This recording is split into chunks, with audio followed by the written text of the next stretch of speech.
Universal definitely has an intense commitment to preservation and restoration of its film library. The restoration of Jaws is a tremendous responsibility. Centennial Project is Universal Pictures' 100th anniversary. We are releasing 100 of our titles. 13 of our classic titles are being fully restored on a film level. In the case of Jaws, this is history, culture.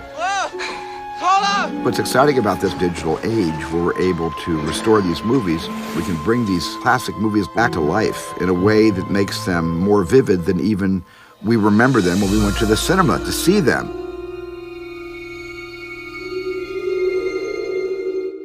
The restoration of Jaws began with literally going through our records, our vault inventory, and understanding what elements were at our disposal. Universal has always had a strong commitment to preservation and restoration in their film heritage. In the library, in the vaults that we have here, we've got over 1 million pieces of material. Around the world, we've got over 3 million pieces of material. On Jaws, there's about 2,700 pieces of this all together. When we started on the Jaws project, we determined that luckily we were able to use the original negative, and that was our primary source.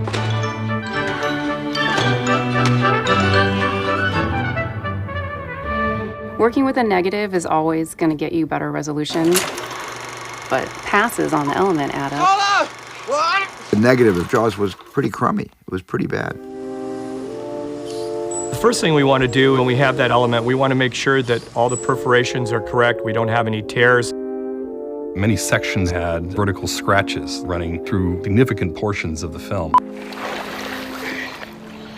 on in the water! We felt the best result was to do a wet gate scan. There is special liquid that would take all the scratches and basically erase them. As the film is on the scanner, it's literally passed through this liquid bath so that those scratches are not visible to the light that's passing through that film. With Jaws, the colorists need to have as much information to work with as possible. We're checking to make sure that the full range of the image is there, and that's really what the scanning process is about. Once we had the digital scans, we went ahead and dealt with issues such as film movement and dirt. We have very high-end graphics and editing systems. These tools enable us to take the digital data that results from the film scan and manipulate those pixels in many different ways. With Jaws, each damage was different. You just would have to look at it and see if you could take a frame after the damage or a frame before. Part of a good frame here, a good frame there, composite it together, and digitally paint it out. You could spend 3 to 4 hours on one frame. Chief Brody! When you're working with an original negative, across some of the cuts, you see tremendous differences in color, brightness, contrast. Our colorists do a great job at matching all those shots. We had a particular issue inside the cabin. Well, those windows didn't match cut to cut. I had to balance out the view from the inside, which changed. The viewer should not be distracted because the levels of light are changing. Nothing materially was changed about the film, but the image on a really, really good high-def TV screen looks better than the film looked when first projected in 1975. Hey, see that? Got the creme de la creme. Right there. Mary Ellen Moffat. She broke my heart. On the audio side, on Jaws, our project was to build a 7.1 upmix. It's an iconic film. We're very sensitive to the integrity of the original mix. At that time, it was an analog process. They recorded out 35 millimeter mag.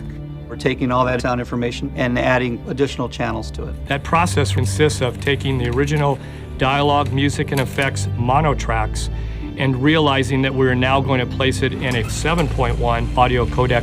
To do that, you're going to have to go and get backgrounds and sound effects that can get you to move left to right on the screen. Once you've got all those elements picked out, then you've got the music. There's certainly a number of things about Jaws that are unique. A lot of that on the audio side goes back to those first two notes in John Williams' score. They set the tone for the shark.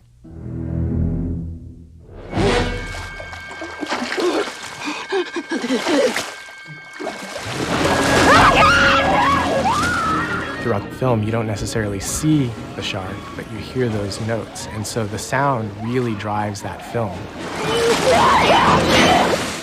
In some places, you don't hear anything. You're underwater and there's nothing but score. That is what lets you know that something's about to happen.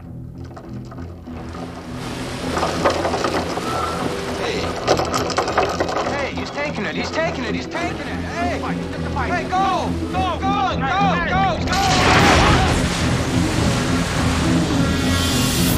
Oh, boys, I think he's come back for his noon feeding. The sound is better than we've ever heard it before. Our whole intent is to be able to fulfill the audio experience in that 7.1 remix.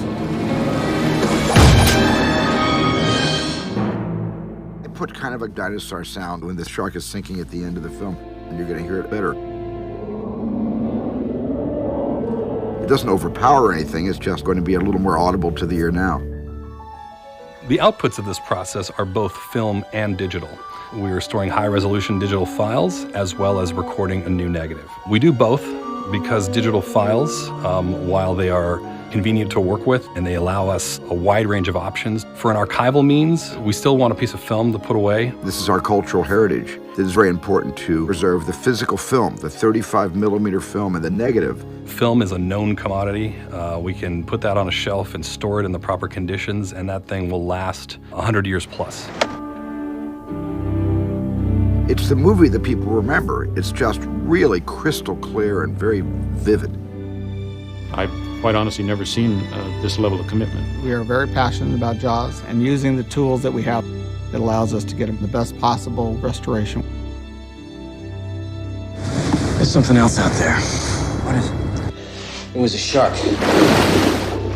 Originally in the theater, you might have seen film movement as the print wore out, or you might have seen dirt as the print got dirtier. That today, with a digital file cleaned up, it looks like that on Play 1 and Play 1000. The new Jaws is still the Jaws. It's enhanced by the HD Blu-ray experience. People, like what they see. It looks amazing. This shark, swallow you whole, but I'll catch him and kill him. For that you get the head, the tail, the whole damn thing. You're gonna need a bigger boat. The wonderful thing about this restoration is what you get is something that, both with sight and sound, is something that I didn't even get when I made the movie.